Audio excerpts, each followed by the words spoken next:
Welcome to the Microdosing for Healing podcast. I'm your host, Casey Garrett, and together we'll be discovering and learning from inspiring voices of healers, medicine keepers, and visionaries.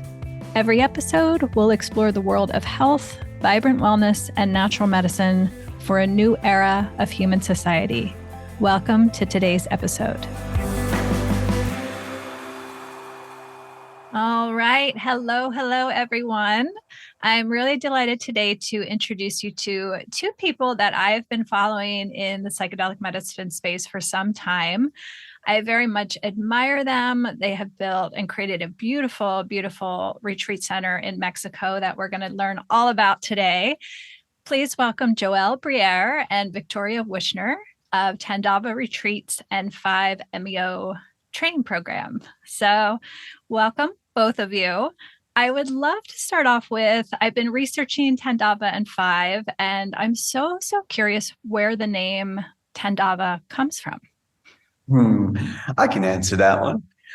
So Tandava or Tandava is a Sanskrit word, and it comes from the yogic and Hindu tradition. And the Tandava is a dance that the deity Shiva performs when it is time to burn an age down to the ground so a new one can emerge in its place.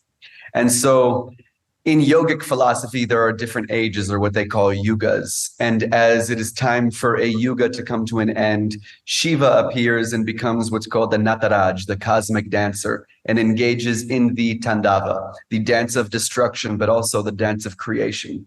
And so it is that form of consciousness, that dissolution form of consciousness that burns away the old so new can grow. Just like a brush fire burns away old growth or, old foliage and whatnot, so new growth can sprout up. And so it's a fresh start while using the decay and entropy of the old as fertilizer for new growth. That's so beautiful and how appropriate for F.I.V.E. Yes. I would love it. Victoria, if you could take this one. So my community, we practice microdosing and we work exclusively with mushrooms. So as people, I work with lots of beginners, and as they grow and gain confidence in their practice, they get curious about other medicines. And people often wonder, are they all the same? Are they different? And F.I.V.E is kind of, I think people know it's on the other end of the spectrum. It's a big, powerful medicine versus microdosing with mushrooms and starting out as a very subtle start. So lots of people in my community are brand new to F.I.V.E, and there's so much misconception out there. I would love for you to start off with from a beginner's mind perspective, describing what F.I.V.E is and where it comes from. Yeah, absolutely. And I just kind of also want to touch on, the beginners coming into working with this medicine, because so many of the people that we work with, I would say about 90% of our participants have never even smoked cannabis before. And so, it's an interesting kind of anomaly amongst our colleagues. A lot of people have done a lot to kind of work through their own patterns and their own stories and their processes, different routes of therapy, different practices. And a lot of people are coming to us kind of at the end of their rope. I don't know what else to do, but I heard 5-MeO DMT is this behemoth, the biggest medicine out there. And if there's anything that can fix or heal me, it must be 5-MeO DMT. So obviously we need to manage a lot of expectations here in allowing people to know that this is a process. Mm-hmm. It's not a magic bullet. It's going to take work. But yes, it is the world's most powerful medicine, and it has the ability to produce a huge catharsis in us, allowing us to really get to the root of where these patterns came from in the beginning and work with them, allowing us to have big transformation in our life. So for people who are interested in 5-MeO DMT, who've never worked with anything other than microdoses, for us, it kind of boils down to a willingness to surrender, a willingness to engage with the process, and a mindset and an attitude of, excitement, no matter what it brings, even if it's going to be challenging, even if it's going to be beautiful and blissful, just in a willingness to engage with that entire process as a whole. And so where 5-MeO-DMT comes from, it's actually found in and within the body. It's found in nature, so we can find it in different seeds and barks and roots. One of the more popular places that it's found that we've probably all heard of here listening is the Bufalivarius secretion, which comes from a toad who's in the Sonoran Desert mainly, but also in Colorado. And then it's also synthesized. So this is the one that we work with for many different reasons. If you're curious, I can go into that. But the synthesized version is a really beautiful way to work into things therapeutically. It gives us a really accurate measurement, allowing us to work with participants in a really powerful way. Wonderful. And to distinguish, the choice to use the synthetic is the protection of the toad itself, primarily, right? There's a few different things here. So one is just that, because of the rise in popularity with this medicine, the toads are just facing an enormous issues, from conservation of them being injured. Sometimes people will grab the toads, they'll put them in these bins and they'll just stuff tons of toads in those bins and they're getting tossed around, their limbs might get broken. We're going as human beings into their habitats without gloves, and we might touch one toad who might have chytrid fungus. And because we're not wearing gloves and changing the gloves, we might start spreading that chytrid fungus around to the different toads. And it actually affects their hearts. There's so much to this. So the toads are being faced with a lot.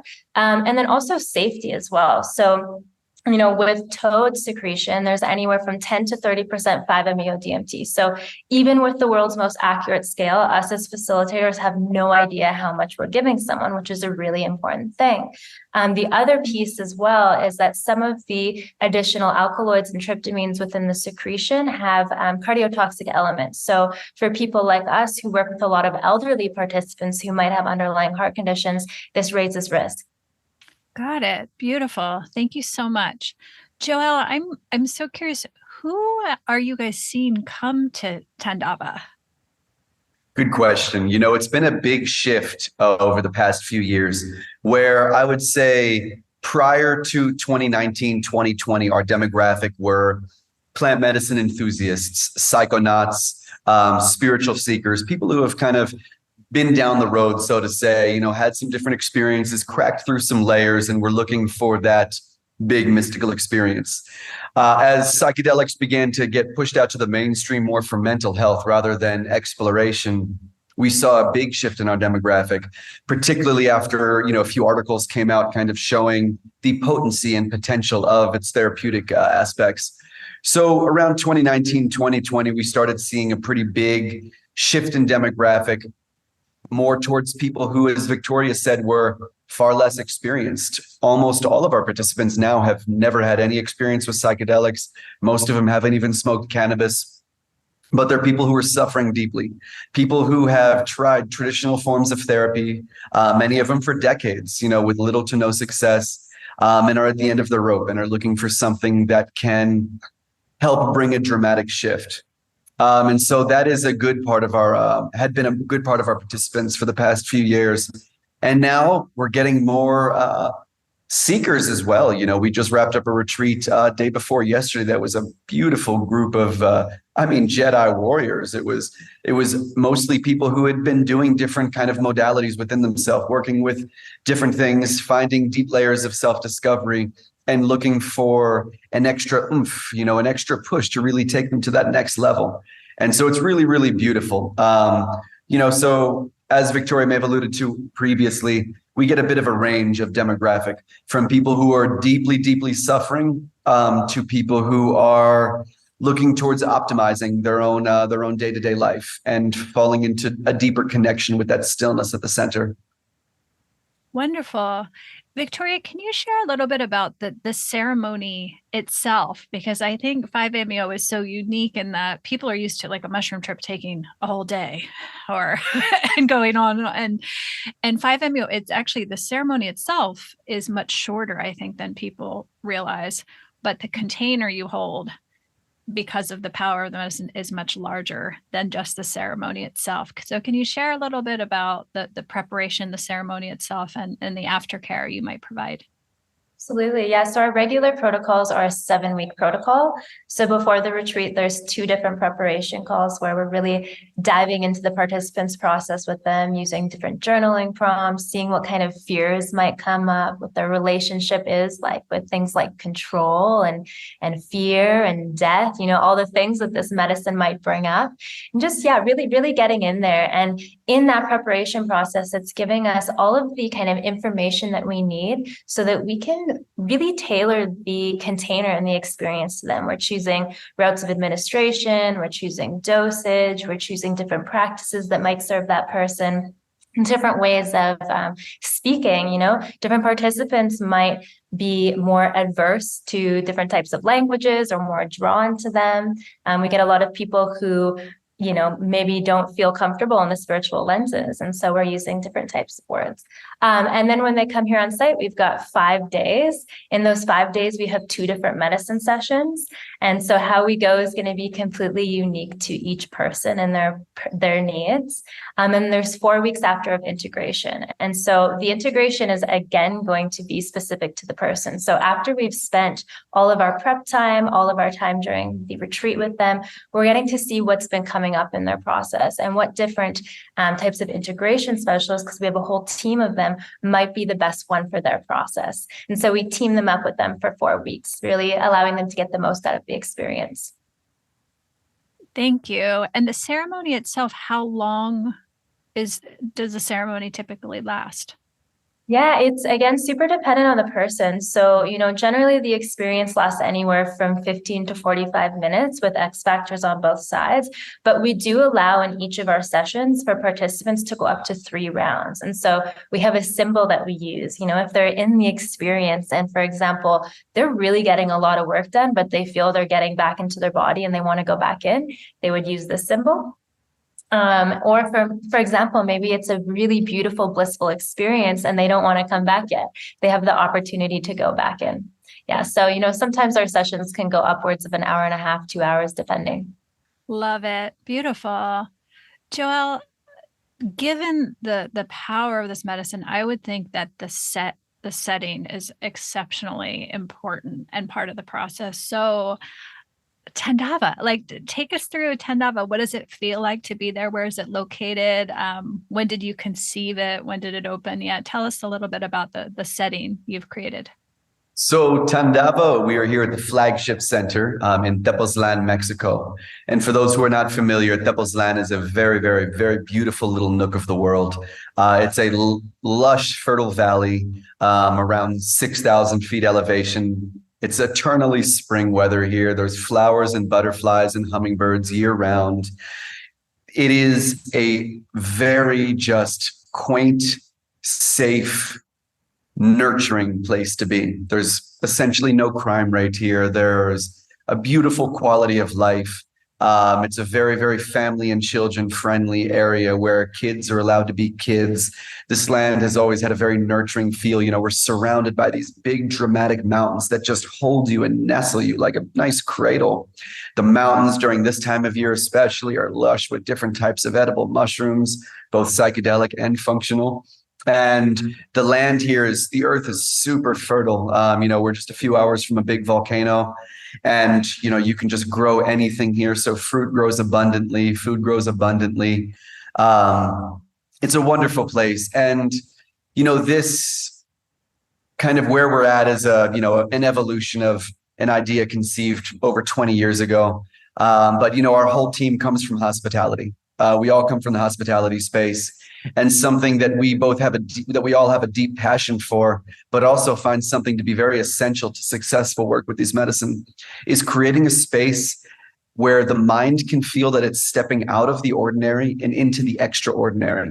So that shift in awareness allows us that lens of going in to do deep work that may involve in entering mystic realms and, going on a hero's journey.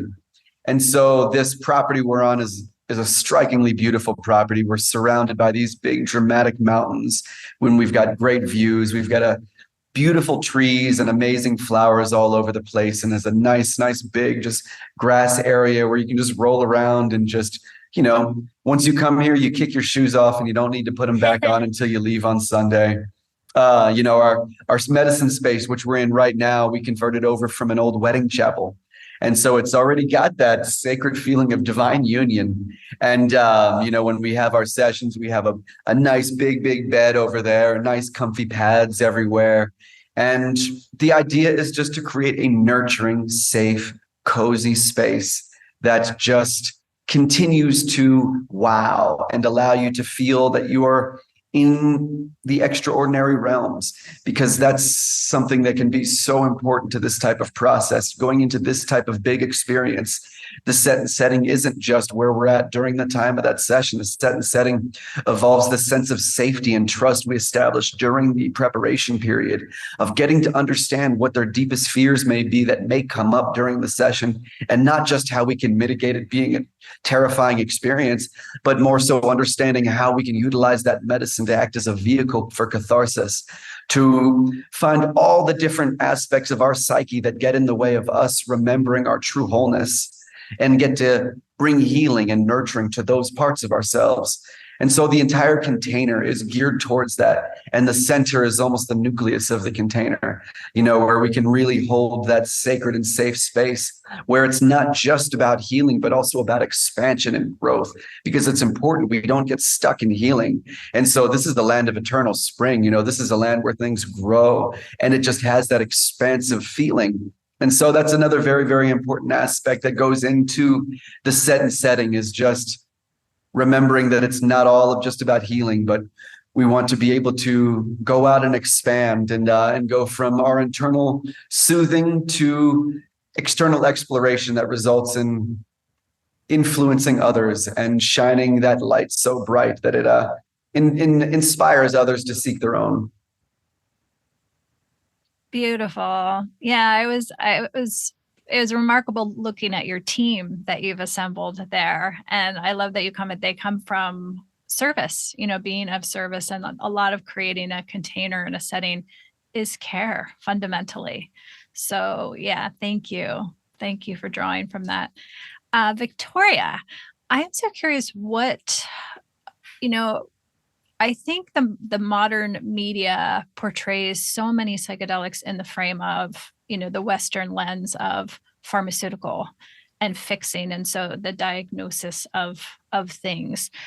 I'm curious what you're seeing great effectiveness for specifically. For example, to give you a little more context, it has been remarkable in our mushroom practice. We've seen two great areas of healing. I mean, among many, but one is nervous system healing, like unbelievably healing from nervous system disorders of all types. Also women's reproductive, PMDD, PMS, hormonal dysregulation. Amazing, remarkable results. So outside of kind of the mainstream press, what are you guys seeing, just since you're directly working with people? What kind of results are you seeing on the ground with people? Yeah, I would say depression is something that this medicine is really good at targeting, specifically because when we're in depression, there's this sense of feeling kind of disconnected from the world, kind of feeling lost. There's a confusion there. And with this medicine and that peak experience, there's a remembrance of who and what we are. We're coming back home.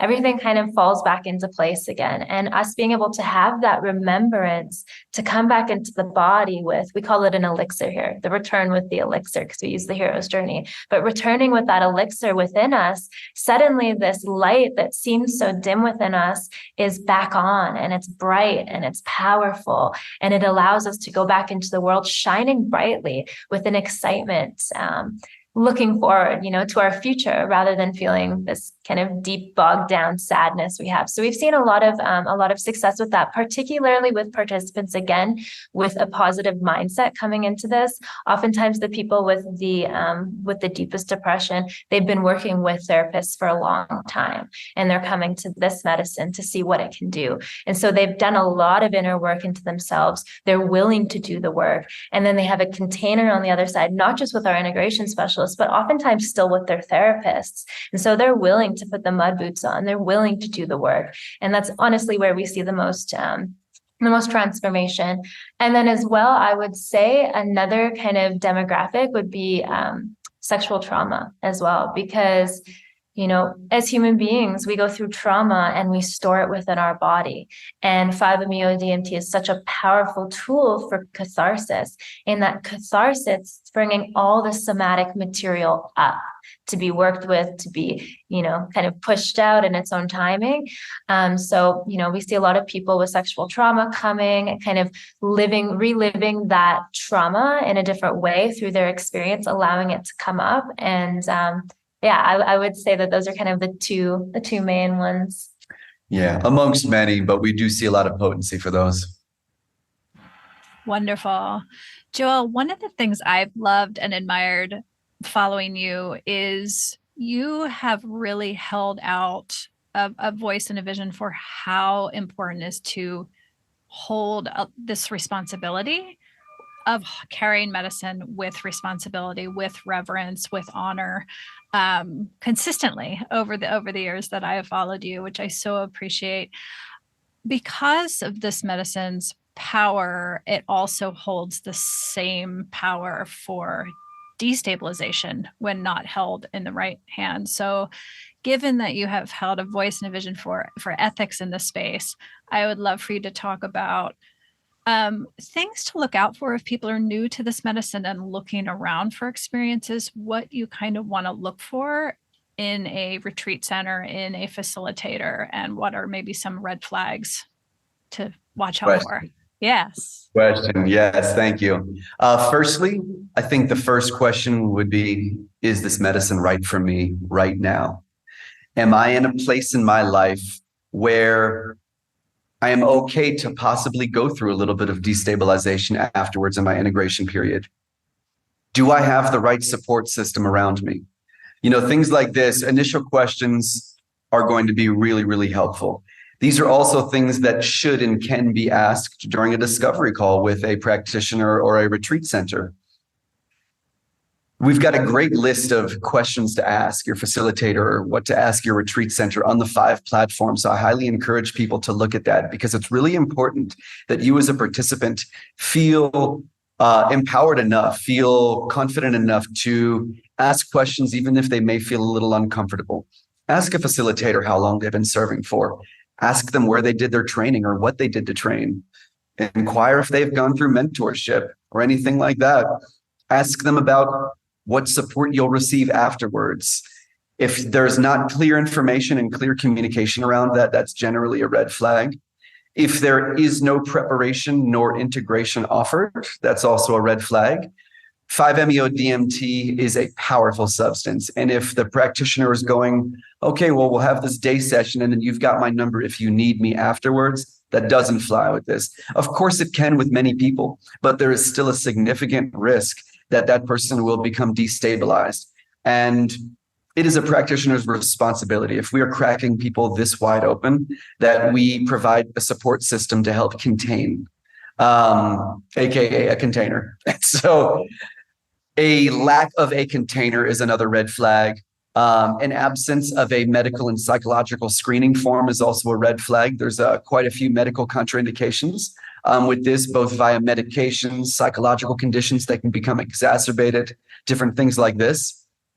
If someone is just serving by themselves and not, serving with either at least another person or a team, that's also a red flag.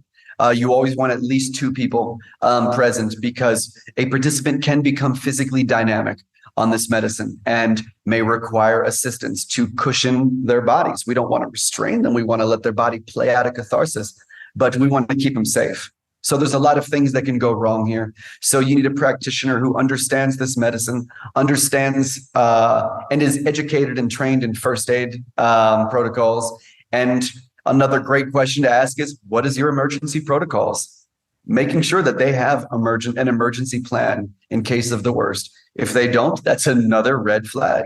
There's been quite a few incidents with this medicine, and pretty much all of them could have been mitigated with a bit of education, both on a practitioner side and on a participant side.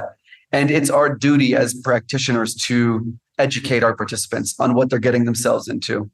And unfortunately, A lot of that had gone wrong, particularly between 2012 and 2018. There was quite a bit of chaos, but it's still happening. You look on YouTube and you'll see some scary stuff.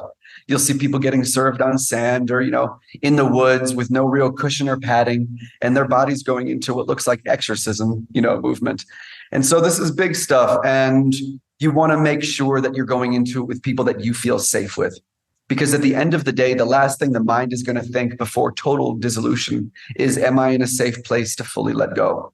Am I in a safe place to give up control? Because this is the one medicine that can stand out from all other medicines in its ability to facilitate that total dissolution of individual self temporarily, aka the ego death or ego dissolution, whatever term we want to give. It's an idea that's been misunderstood for a long time, but 5-MeO is really the only one that will reliably or can reliably allow this experience to happen. And it's a big one. It's a very, very big one. And this experience is that pure kind of classical mystical experience that's been spoken about for millennia.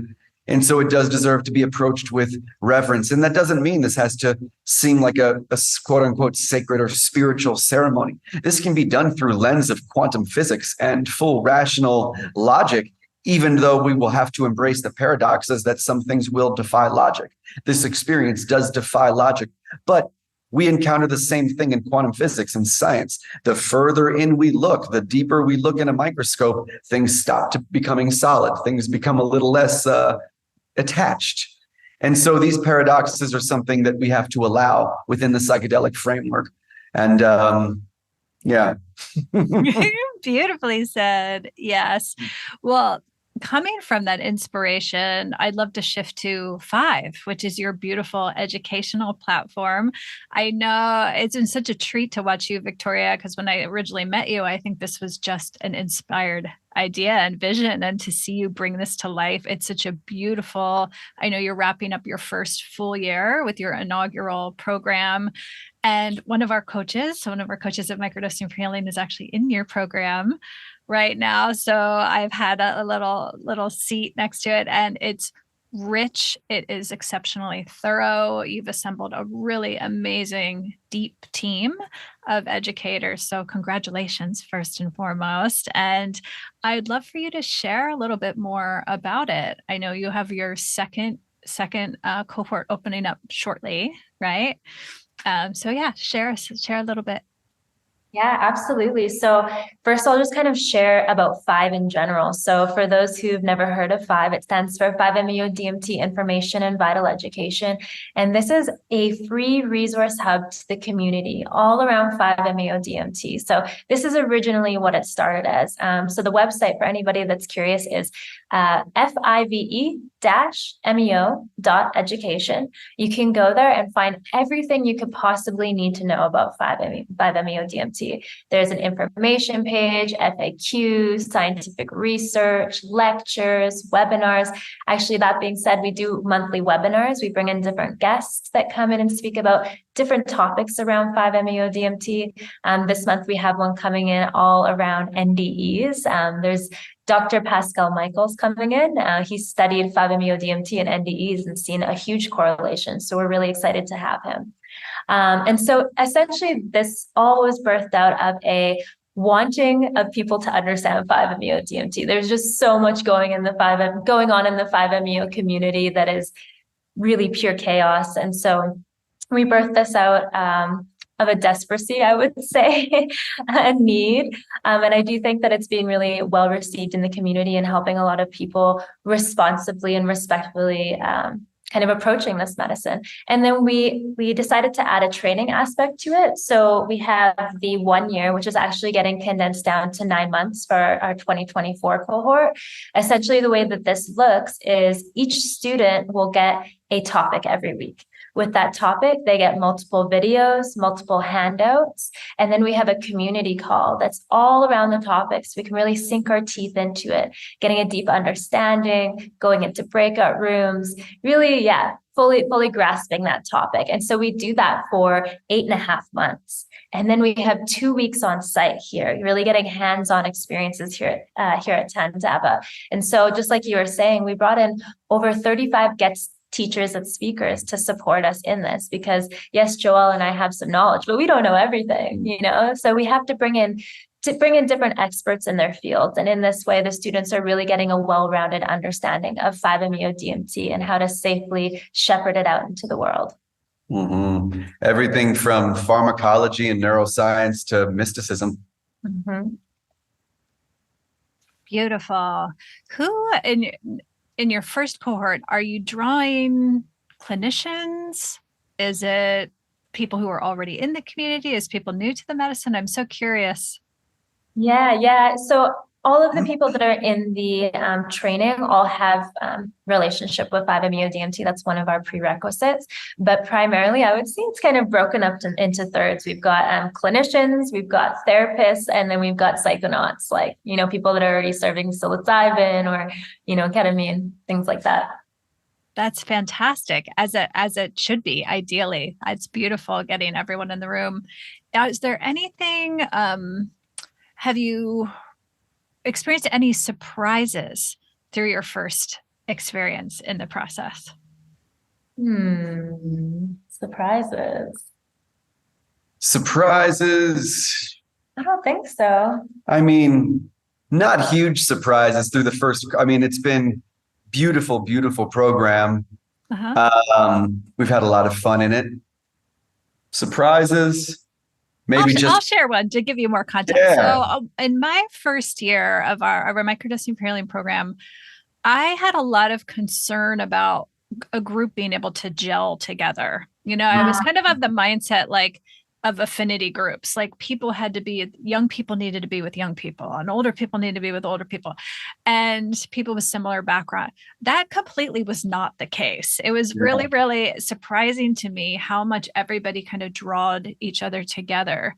And one of the elements that did surprise me was it was far more important the amount of vulnerability people were willing to bring to their own process, to the group process, and how much previous personal work they had done openly with themselves.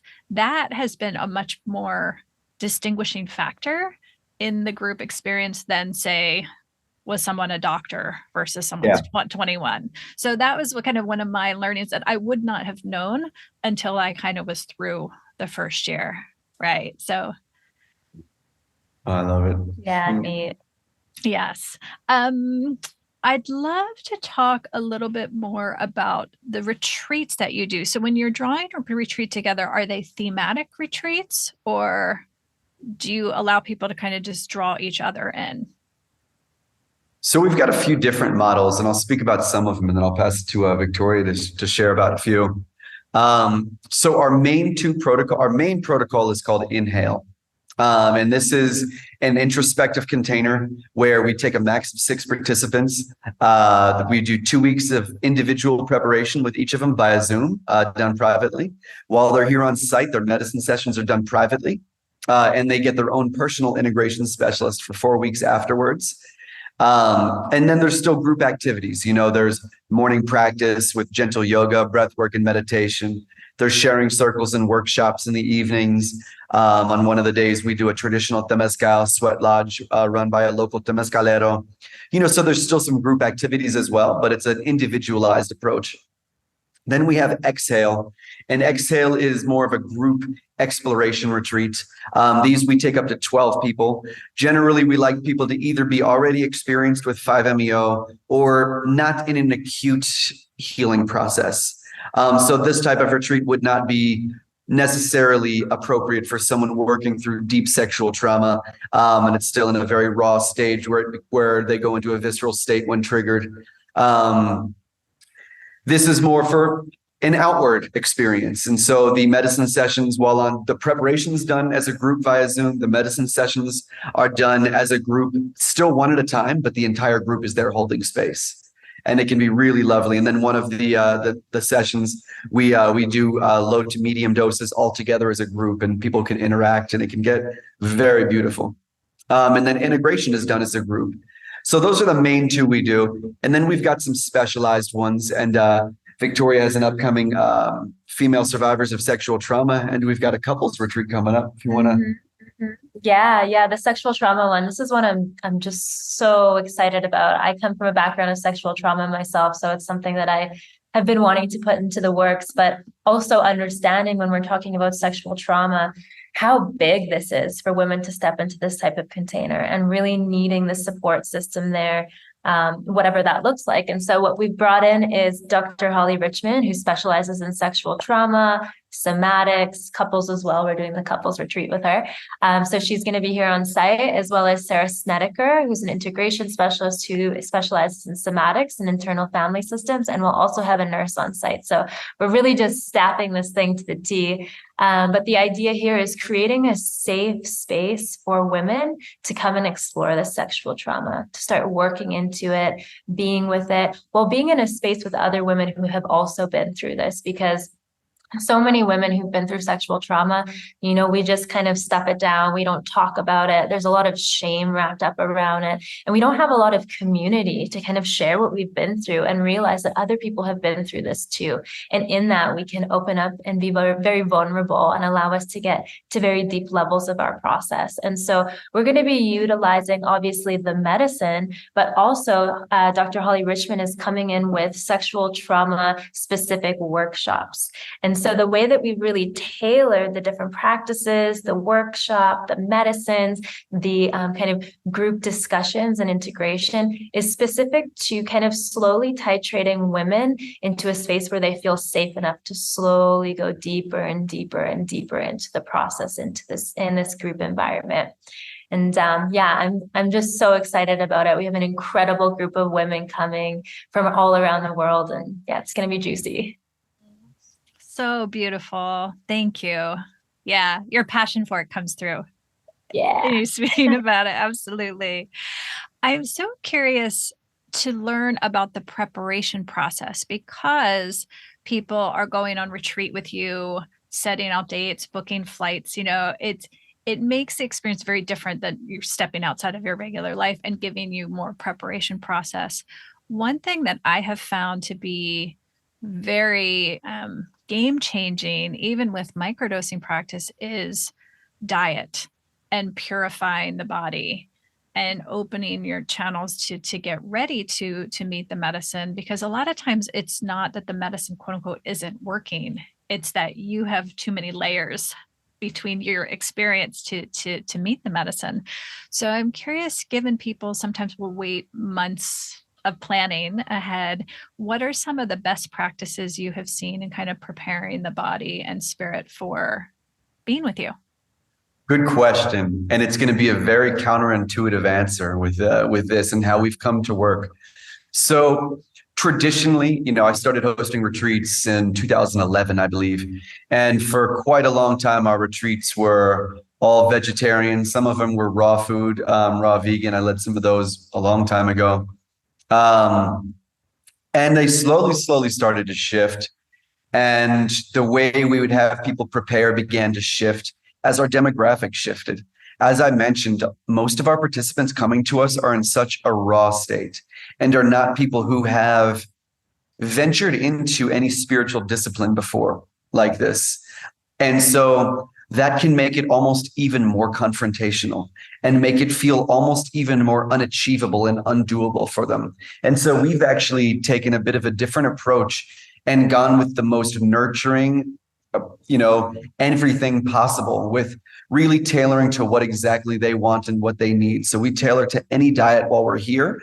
When people are asking about preparation in terms of diet, what we tell them is eat in ways beforehand that allow you to feel that you're caring for yourself. Eat in ways that allow you to feel that you're nurturing and nourishing yourself. What we want to do is we want to start building those openings towards self-care and self-love, the secret ingredient to any good process.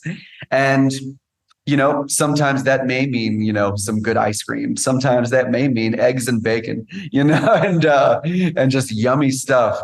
And so we have a much more kind of Southern grandma approach to diet, I would say. I love it. Yeah. But, really, in terms of the preparation with us, it's a lot more focused on self-inquiry. As Victoria said, we use a lot of journaling prompts in the preparatory period. Sometimes we'll use parts work or internal family systems, getting to know the different parts of the participant, getting to know their hopes, their intentions, their fears, and getting to see how we can navigate that, getting to understand them well enough so we can create a container that's suited for them. And so the preparatory process is unique for each individual. But one of the main things that we offer participants beforehand is just practices of self-love, practices of self-care, setting up your nesting period for afterwards, leaving some sweet things for yourself that will make you happy when you come home, and, some really, really nice scented bath salts or bath bomb and, your good candles, whatever it takes for you to be able to go back and continue this nurturing process. And so, while we're here, rather than strict vegetarian meals these days, we're having all types of delicious food, and it's all locally sourced and all natural and all organic. And Sundays, departure day. Sundays, and the music shifts from kind of more sacred and spiritual sounding music to doo-wop and soul music. And we're having coffee and eggs and bacon. And it's, Sunday is a day of rest and just catching the good vibe. I love it. Speaking of, we're speaking post Denver conference, and I did hear from a number of people that you guys threw the best party there. Yeah. We also know how to party. Love it. Victoria, I have been hearing from more and more people going out to experiences and experiencing bigger medicines where people are serving multiple different types of medicine within a weekend or within a week. I would love to hear your take on this. Yeah. Yes, please. Yeah. I feel there's fire inside of me with this question. It's a big question, a really important conversation to have. I think there's a lot of facilitators out there that think that the more medicines they serve, the more kind of wow factor they're going to have, the more people are going to want to sit with them. And, there's the question, if you're serving 3-4 medicines, are you actually dedicated to those crafts? How much time have you spent on each of those medicines? Is this something that you're fully embodying? And then do they even know the contraindications? There's a lot of people, for example, who will go to an ayahuasca ceremony, they'll do 5 that night, and then they'll do Kambo, which there's so many contraindications there. So there's a lot of safety aspects that we need to think about, as well as giving each of these medicines their own container. Each of these medicines have such deep wisdom and insights that they're bringing to us. And if we just keep packing on the different medicines, we're not actually giving it the container that it deserves to give us those insights, to really be with them. And so we always like to say, especially with 5-MeO-DMT, please give 5-MeO-DMT its own container. Wait a while until you do another medicine. And if you're feeling the call to do another medicine, really tap in and see if you're feeling the call from your heart or if you're feeling the call from your head. Because with our Western minds, we're constantly kind of looking for that quick fix. We might slip back down into another pattern in our integration process, which is completely normal. That gives us what we need to do the integration work. But if we slip into that pattern and think, oh no, I ruined everything, I need to do more medicine, we're really just bypassing all of our work. So I love this conversation. I definitely think that it's something that needs more thought. And for those who are thinking about going to do these medicines, maybe going to sit with a facilitator who only focuses on 1 or 2 medicines. Thank you for that. Joël, what have you seen working with 5-MeO with people suffering from addictions? Addictions, it's not one of our main demographics that we work with, but I myself have a history of addiction. I went through a pretty hardcore addiction with essentially every substance under the sun, in the late 90s, early 2000s. And it's something that I see a lot of potential with. Of course, Iboga is generally the go-to for addiction interruption. But, there's a great quote I love, and it's getting clean is the easy part, but then comes life. And so, as Gabor Mate said, there can be no addiction without trauma. There can be no addiction without deep wounds. working with 5-MeO can allow us to nurture and soothe those deep wounds. So those, what we can call protector parts, those firefighters those firefighter parts of our psyche don't require us to numb ourselves to the potential pain that we may feel by acknowledging that internal wound.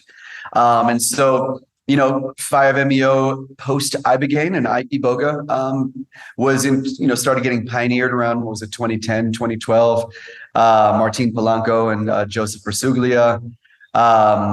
They, did a lot around discovering the efficacy of that coupling. And so there are a few centers that do pursue it with great success. We're conveniently right across the street from Iboga Quest, an Iboga retreat center here in Tepoztlán that deals with the addiction interruption. So occasionally we will have people go do treatments there, then to come over here to do a post treatment and really deal with finding that resolution, finding, what draw me into this in the first place. Thank you. Victoria, is it possible to microdose 5-MeO DMT? Is that even a thing? Yeah. Even with really, really small doses with 5-MeO DMT, it can mow you down. Both Joel and I have had the experience of, wanting to go in with really tiny doses, and suddenly we're in the infinite cosmos. There is a group of people that are kind of trying to work towards this, but yeah, I don't have any knowledge as of yet of 5-MeO DMT microdoses actually being a thing. Yeah, the Pattern Project in Canada is working with sub 1 milligram doses via vaporization. However, in any pretty much stage, I've never experienced 5-MeO being sub-perceptual. So for a true microdose, I don't think it can possibly happen. You can have small bits of it, but I can't conceive a sub-perceptual 5-MeO experience on any fraction of a milligram. Yeah. Our community is going to ask, so I figured I'll ask for them.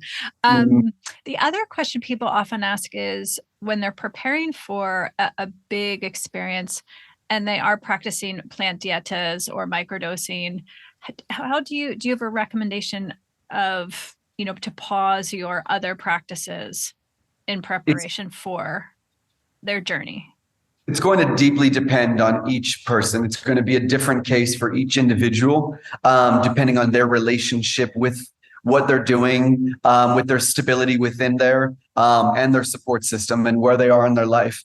Whereas one person who's been on a dieta for 30 days is in a perfectly centered place and really ready to go into some very deep exploration, whereas another person who is doing their first dieta and is maybe a week or two in might feel incredibly ungrounded and can become kind of untethered with this type of experience. So it would be very individual. Amazing. So I've been so curious to shift into this topic because you two know intimately well. One of the challenges, you can see the gorgeous facility you're sitting in the temple behind you, and you have gorgeous grounds and a team and facility that you run, investors as part of your organization.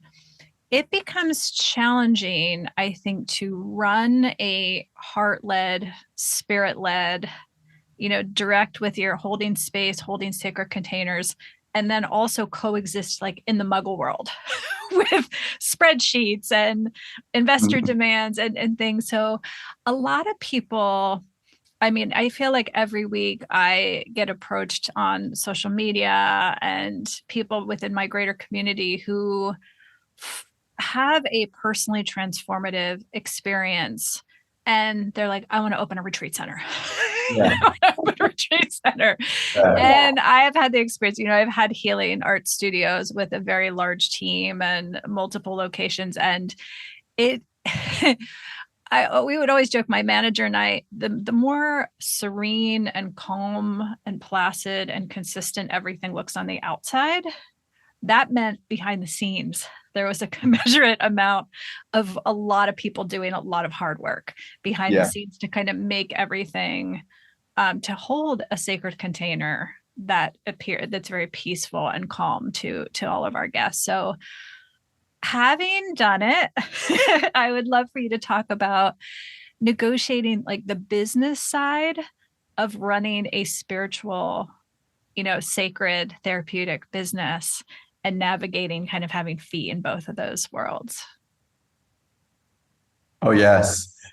Running a retreat center. First of all, if you had a beautiful experience at a retreat and all of a sudden become inspired, wait 5 or 10 years first. It's not going to be the dream that you're thinking it is. It's extremely hard work, extremely challenging. I can't imagine where I would be if I didn't already have foundational practices that can regulate the nervous system, and to where I can understand the different parts of my psyche that may be self-destructive and all of that, because the entrepreneurial journey is its own hero's journey in its own sense. And I've faced a lot of stress in my life, particularly, going through addiction and everything, but running a business is twice as much stress at the least. So I am thankful for having an amazing team. I am thankful for us being a practitioner-run company that understands these medicines and understands how they can move into the world. We don't come from an outside perspective on thinking that, hey, trying to understand how this can become monetized, but more so understanding how this can be effective for our participants and how we can really make it work and moving at a sustainable pace. Our seed funding round, when we launched it in 2020, I was pressured by numerous VCs to aim for a quick acquisition or a quick IPO, and was watching all of these hollow business models go up that were just smoke and mirrors, that were getting valued in the hundreds of millions. And now we've seen what happened to all of those stocks. Many of them are penny stocks, and many of them aren't even on the listing anymore. So I've been very fortunate. We've been very fortunate that we know this space and we have the foresight to be able to see what directions it's going. And I'm happy that we only took on the right investors for our seed round. We ended up, probably pitched over 100 VCs. And then finally, we made a decision to only take on angel independent investors for our seed round, and only ones who have done the medicine before, actually. And so that was the blessing, to where I did not receive a lot of pressure from our shareholders to expand and scale too quickly. We saw what happened with the companies that did. They are no longer here or getting sold for scraps. And so we're moving at that nice balance between human pace and also breaking down walls, but knowing when to push forward and knowing when to ride the current and listen to the signs that are given to us throughout the universe. It's been an adventure. And of course, it comes with its own weird mental challenges around engaging in business within spiritual practice. And finding that dance has been beautiful. And at the end of the day, we get to come to the realization where there is no separation between the spiritual and the profane. It is all part of the same ocean. We are all part of the same quantum field.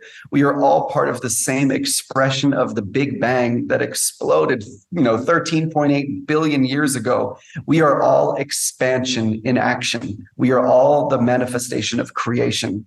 And when we can carry integrity and carry what we learn through these beautiful experiences and practices into business, then we can begin to navigate the shadow sides of the human condition that brought business to be what it is now and to do so much damage. So I really feel that we, in these spaces, in the wellness and healing spaces, and in the progressive and conscious spaces, have a chance to shift the way business is done, to address the shadow aspects of our psyche that need to dominate, and to understand how to collaborate and begin to work together. We really believe in collaboration over competition. And I think that's what's really gotten us here. We've got a great team because people want to come be a part of something beautiful. And yeah. Thank you so much. That's a perfect note to end on. Victoria, can you tell us where everybody can find you all? Absolutely. Yeah. So again, the F.I.V.E. website is FIVE.meo.education. And the Tandava website is tandavaretreats.com. So you can find us there. Beautiful. And are you on all the social platforms as well? Yeah. We've got Instagram, LinkedIn, Facebook, all the good things. Yeah. We'll give you the links for them. Wonderful. Thank you so much for being here with us today, and for the beautiful work you're doing, and for the beautiful work you continue to do. So thank you so much. Thank you, Casey. Great to chat. It. Thank you for listening to today's episode of the Microdosing for Healing podcast. Are you ready to take the next step? Please visit us at microdosingforhealing.com to access our free Microdosing 101 workshop. In it, you'll learn more about our diverse community, our supportive group programs, and discover if earth medicine practice might be right for you. See you in the next episode.